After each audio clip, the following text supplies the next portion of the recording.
श्रीकृष्ण परब्रह्मणे नमः। श्री सद्गुरु परमात्मने नमः। सर्वमहर्षिभ्यो नमः। భగవద్దత్త పదార్థములను భగవంతునకు నివేదింపక అనుభవించువాడు దొంగ అని చెప్పబడుచున్నాడు. ఇష్టాన్ భోగాన్ హివో దేవా దాస్యంతే యజ్ఞభావితాః తైర్దత్తా న ప్రదాయేభ్యో యో భుంక్తే స్తేన ఏవ సహ. మనుజుడు చేయు యజ్ఞములచే సంతోషించి దేవతలు వారికి ఇష్టములైన భోగములను ఇత్తురు. అట్లు వారిచే ఇవ్వబడిన ఈ భోగ్య వస్తువులను తిరిగి వారికి సమర్పింపకనే ఎవడును అనుభవించునో అతడు దొంగయే అగును. వ్యాఖ్య: యజ్ఞములచే ఆరాధింపబడినప్పుడు భగవంతుడు లేక ఆయా దేవతలు అన్నాది భోగ్య పదార్థములను వారికి కలుగచేయుదురు. భగవద్దత్తములైన వానిని తిరిగి భగవంతునికి సమర్పింపక లేక భగవత్ స్వరూపులే అగు ప్రాణికోట్లకు సంగక తాను భుజించినచో లేక అనుభవించినచో అతడు దొంగయే అగునని ఇచ్చట చెప్పబడినది. దొంగ అను పదమునకు నిర్వచనమేమి? తనది కాని వస్తువును దాని క్రయము చెల్లింపక తెచ్చుకొనువాడే దొంగ. అన్నము మొదలగు భోగ్య వస్తువులు భగవంతుని సొత్తు, మనది కాదు. ఏలయనిన దానిని మనము తయారు చేయలేము. పరమాత్మయే వర్షములను కురిపించి సస్యములలోని జీవశక్తిని ప్రదీపింపచేసి ధాన్యమును సృష్టించిరి. కావున దాని మూల్యమును మనము భగవంతునకు చెల్లించవలను. భక్తియే దానిని మూల్యము, కృతజ్ఞతయే దాని మూల్యము. కావున ఆ అన్నమును భగవంతునకు కృతజ్ఞతాపూర్వకముగా నివేదించవలను, లేక దానిలో కొంత భాగమును ప్రాణికోట్లకు సమర్పించవలను. అట్లు చేయకున్న దానిని జీవుడు దొంగలించినట్లే అగును. ఈ ప్రకారముగా ఈశ్వరుడు ఇచ్చిన అన్నాది భోగ్య పదార్థములను తిరిగి ఈశ్వరునకు సమర్పించక అనుభవించువాడు దొంగయే అని శ్రీకృష్ణమూర్తి స్పష్టముగా చెప్పినవేచిరి. కానీ ఇప్పుడు ప్రపంచమున ఎందరు ఆ ప్రకారముగా దైవమునకు నివేదన సల్పుచున్నారు? ప్రపంచవాసుల దృష్టిలో మనుజుడు ఎంత గొప్పవాడైనను, విద్యావంతుడైనను, ధనవంతుడైనను, రాజైనను భగవంతుని దృష్టిలో దొంగ అనిపించుకొనిన ఏమి ప్రయోజనము? కావున అట్టి స్థితి కలుగకుండా చూడవలెను. మరియు ప్రపంచంలో దొంగకు శిక్ష విధింపబడుచున్నది. అట్టిచో దైవ వస్తువులను స్వార్థమునకు వినియోగించుకొను ఈ దొంగలకు శిక్ష ఉండదా? వారికి ఈశ్వరుడు తగిన శిక్షను విధించి తీరును. కావున ముముక్షువులు తమకున్నంతలో ఏదియో కొంత పదార్థము, కనీసము ఒక్క కవళమైనను భూతకోట్లకు ప్రసాదించుచు తాను అనుభవించుచు దానిని బ్రహ్మార్పణము లేక కృష్ణార్పణము లేక రామార్పణము చేసి తదుపరి అనుభవింపవలను. ఈ ప్రకారముగా ఈశ్వరార్పణ బుద్ధి, భక్తి భావన, పరోపకార దృష్టి అలవర్చుకొని ధన్యులు కావలయును.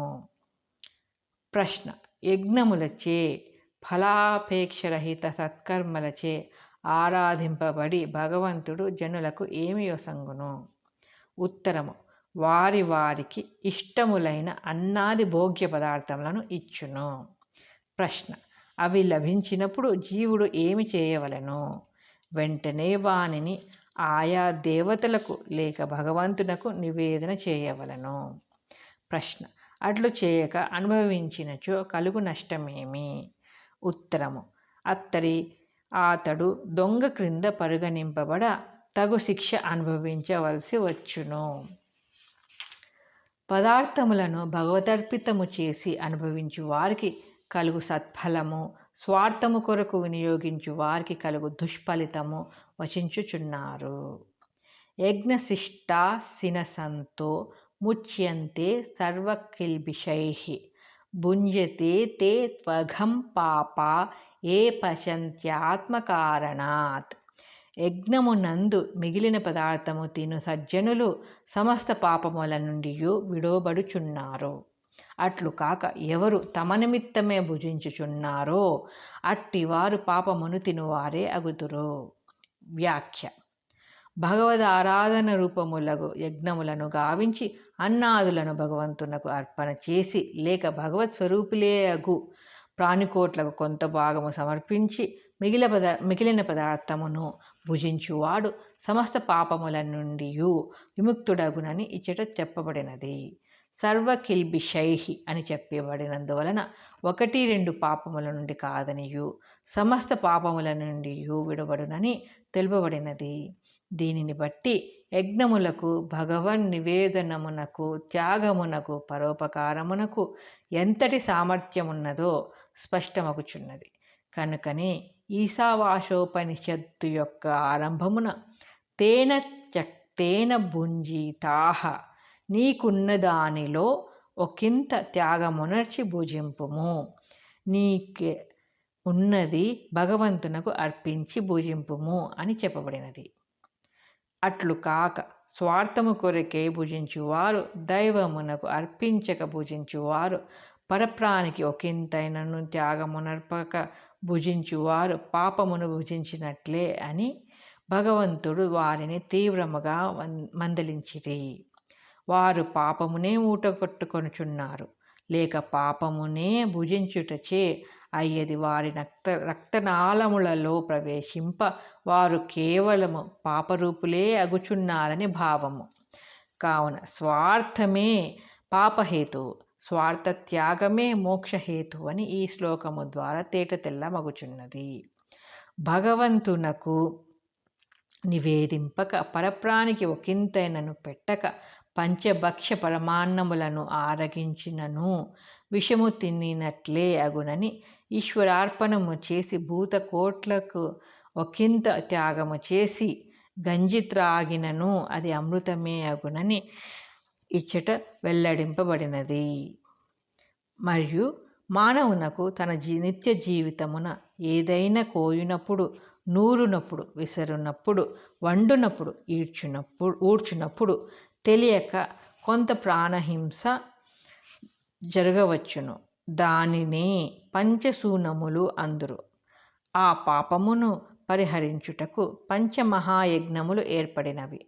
అవి ఏవి అనిన దైవయజ్ఞము, పితృయజ్ఞము, నృయజ్ఞము, బ్రహ్మయజ్ఞము, భూతయజ్ఞము.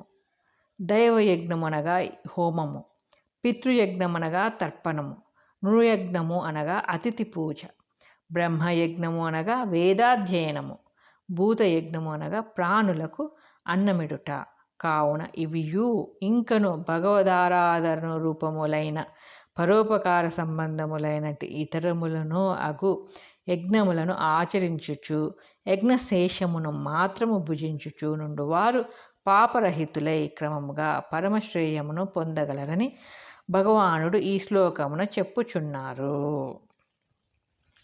ప్రశ్న: యజ్ఞ శేషమును దైవార్పితము చేసి శేషించిన దానిని భుజించు వారికి కలుగు ఫలితమేమి? వారు సర్వపాపముల నుండి విముక్తులగుదురు. ప్రశ్న: అట్లు కాక స్వార్థము కొరకు భుజించు వారికి కలిగిన ఫలితమేమి? ఉత్తరము: వారు పాపమునే పొందుదురు, పాపరూపులే అగుదురు. యజ్ఞము మహాపవిత్రమైనదనియు పరమాత్మ కూడా దానియందు సుప్రతిష్ఠితులై వెలియుచుందురనియు చెప్పబడుచున్నది. అన్నాద్భవంతి భూతాని పర్జన్యాదన్న సంభవః, యజ్ఞాద్భవతి పర్జన్యో యజ్ఞః కర్మ సముద్భవః. కర్మ బ్రహ్మోద్భవం విద్ధి బ్రహ్మాక్షర సముద్భవం, తస్మాత్ సర్వగతం బ్రహ్మ నిత్యం యజ్ఞే ప్రతిష్ఠితం. ప్రాణులు అన్నము వలన కలుగుచున్నవి, అన్నము మేఘము వలన కలుగుచున్నది, మేఘము యజ్ఞము వలన కలుగుచున్నది, యజ్ఞము సత్కర్మ వలన కలుగుచున్నది, సత్కర్మ వేదము వలన కలుగుచున్నది, వేదము అక్షర పరబ్రహ్మము వలన కలుగుచున్నది. కాబట్టి సర్వవ్యాపకమగు బ్రహ్మము నిరంతరము యజ్ఞమునందు ప్రతిష్ఠింపబడిన దానినిగా ఎరుంగుము. వ్యాఖ్య: బ్రహ్మము వలన వేదము, వేదము వలన సత్కర్మ, సత్కర్మ వలన యజ్ఞము కలుగుచున్నవి. ఈ కారణమున యజ్ఞమునందు బ్రహ్మము సదా ప్రతిష్ఠితమై అలరుచున్నదని ఇచ్చట చెప్పబడినది. కనుకనే యజ్ఞాదులు మహాపవిత్రములై చిత్తశుద్ధికారకములై మోక్షప్రదములై ఒప్పుచున్నవి. దైవ కార్యములు సామాన్యములైనై తలంపరాదు. ఏలయనిన వానియందు సాక్షాత్ వ్యాపక పరబ్రహ్మము సుఖప్రతిష్ఠితమై ఉన్నదని గీత ఉద్ఘోషించుచున్నది. కాబట్టి సర్వులు వానిని ఆచరించి క్రమముగా చిత్తశుద్ధి ద్వారా బ్రహ్మ సాక్షాత్కారము నొంది బంధ విముక్తులు కావలసియున్నారు. యజ్ఞాద్భవతి పర్జన్యః, యజ్ఞము వలన వర్షము కురియుచున్నదని చెప్పబడినది. దీనిని బట్టి యజ్ఞాదుల యొక్క అభావము వలననే కరువు కాటకములు ఏర్పడుచున్నవని స్పష్టమగుచున్నది. కావున దేశ సౌభాగ్యము కొరకును ఆత్మశుద్ధి కొరకును జనులు సత్కర్మలను విరివిగా ఆచరింపవలయును. ప్రశ్న: యజ్ఞము ఎందుకు పవిత్రములైనవి? ఉత్తరము: వానియందు సర్వవ్యాపక బ్రహ్మము ప్రతిష్ఠితమై ఉన్నది. కావున వానిని ఆచరించుట ద్వారా జీవునకు క్రమముగా బ్రహ్మము యొక్క సాక్షాత్కారము సిద్ధించగలదు.